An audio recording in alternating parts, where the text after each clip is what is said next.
What Will was saying earlier on about the squash ball, it is actually the size of a human eye, because I actually did get hit directly in the eye by a squash ball, and the suction was so much it detached my retina. Imagine that one. And you think that's depressing? Wait till I get through the next about 7 minutes. Anyway, it's good, isn't it? Well, I feel it's been very much an open kind of therapy session at the moment. I think that's what we're all here for. We're all going to stand up later on and share our problems. But my go first. Do you ever find in life that you just try to do good, lead a good life, but are just constantly flicked in the end of the dick by karma? Yeah? Oh, it fucking happens all the time, don't it? It is annoying. But I try to live quite a simple life, try to enjoy myself, and I have one simple thing that I want to do in the world. And that is basically, and I find it's always weirder if I stare at someone directly in the eyes when I do this, I want to suck the cock of Dave Grohl. Okay? Not in a gay way at all. I know it bent over like this, it kind of looks like, it kind of might be a little bit of a gay way. But seriously, it's not. I just put the guy up on a pedestal that much. I think he's like a rock and roll Jesus. I mean, you look at him, he's got the hair, he's got the beard. I mean, I'm getting quite a lot of blank faces over here, especially this one here. She's like, literally, step back, stranger fucking danger over there. But anyway, for those of you that don't know who Dave Grohl is the lead singer of the Foo Fighters. Used to be, absolutely, so you know at the back there. An interesting fact, the guy at the back can probably vouch for this as well, is that Dave Grohl, on the first album for the Foo Fighters, played all the instruments himself. No? Are we not fucking amazed by that? He played every single fucking instrument on the album himself. Like, the only other guy that I know to do that was Prince. And he had 2 ribs removed to be able to play his own instrument. But Dave Grohl don't need to worry about that, because I'm fucking doing it. Right? That's how much I fucking love the guy.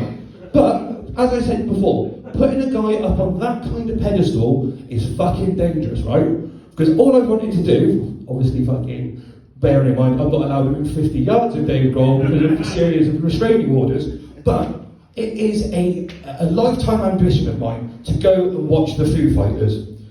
It took me 4 attempts, right? All of this story that I'm about to tell you is absolutely 100% true.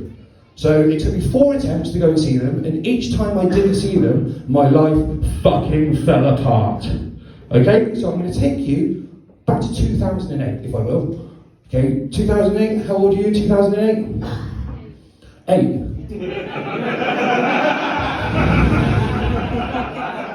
2 notes. Parents here? No? Oh, shit. Well, anyway, 2008 for you was a simpler time, okay? You could walk down the street, you could ask someone if they had an innie or an outie, and you were only referring to their belly button. You do that now, you get fucking cancelled doing this job. You can't say that sort of stuff. So it was a simpler time. It was 2008. I was in a happy relationship.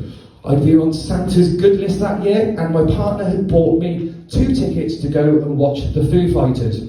Just a bit of a spoiler for the next part, I was not on Santa's good list next year. I committed the cardinal sin, and I'm not ashamed to admit it, I had a workplace affair. I didn't take a breath there.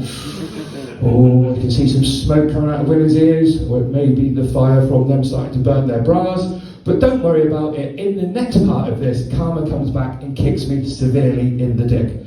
So as I said, I had a workplace affair. Not proud of it, not ashamed of it. These sort of things happen. So I decided one day to pack up my bag and walk out. And out walked with it the chance of seeing the Foo Fighters. So curse strike number 1. What I do find slightly unreasonable is the fact that she wouldn't let me take the tickets to take my new partner to go and watch the Foo Fighters. I don't know if this is some form of fucking men are from Mars, women from Venus, but I thought that was very, very inconsiderate, and I couldn't get my hand around it. Fast forward to 2014, karma comes back with a pair of hobnail boots on.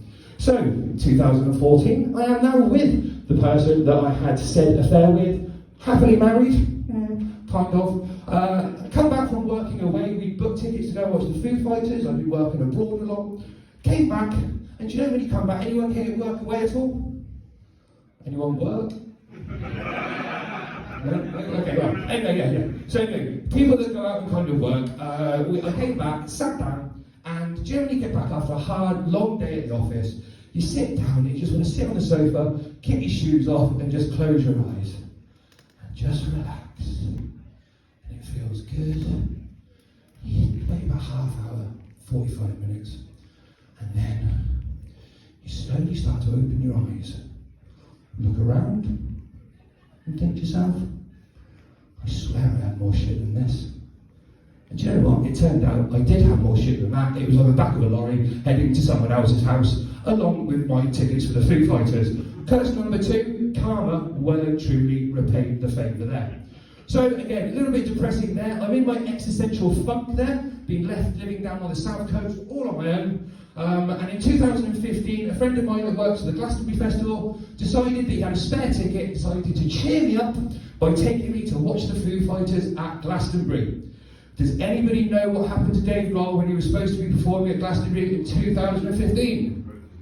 Indeed, the twat did. He fell off a stage in Sweden 2 months before, breaking his leg and breaking my dreams to watch the Foo Fighters yet again.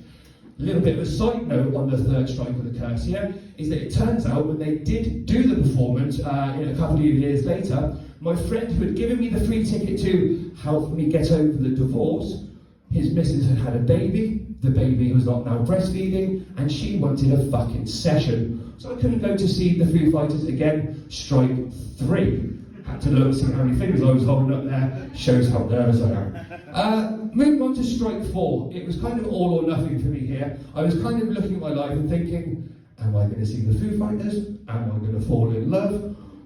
Am I going to get a sudden ticket to Dave Grohl? Who knows? It was exciting. So I met a partner, and we're only from Swindon. I don't know if any of you know Imagine Cruising in Swindon, just down the road there. That's how we met years ago. We are the modern day kind of Jack and Kate, as they used to call us.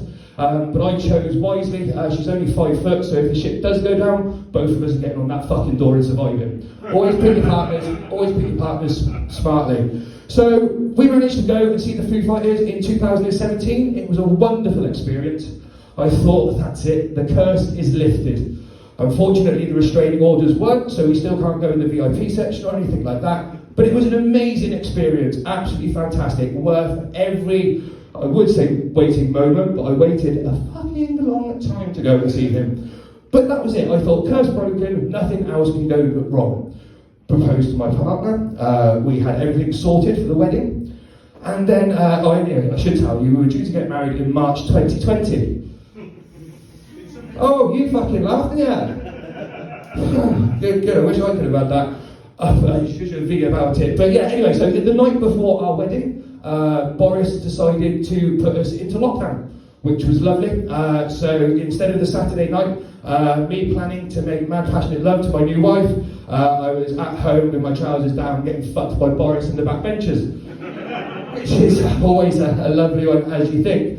But obviously, just having the wedding before, the wedding getting cancelled the night before, we had everything planned. We've had nothing to do. We had to move it to February this year, and now we've had to move it to February next year. And hopefully now, with all of us getting vaccinated, we're back to normal.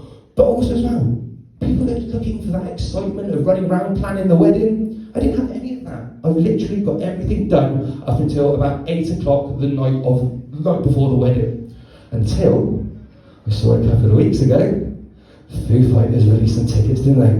I fucking have. We're going in July, so I don't know what will happen. Either I'm going to see the Foo Fighters, my missus is going to see the Foo Fighters, we might see it with someone else. I don't know, she might suck Dave Grohl's dick. Who fucking knows? It's dangerous. So that was when I was writing this originally, where I was going to stop the act. But then the fucking curse struck again. I'm not joking. It's not panto season yet. It's coming then. But yeah. So anyway, I performed this set. Wrote this set especially for a gig in my hometown Swindon last week, and it turned out after I'd accepted the gig that Dave Grohl had released a book.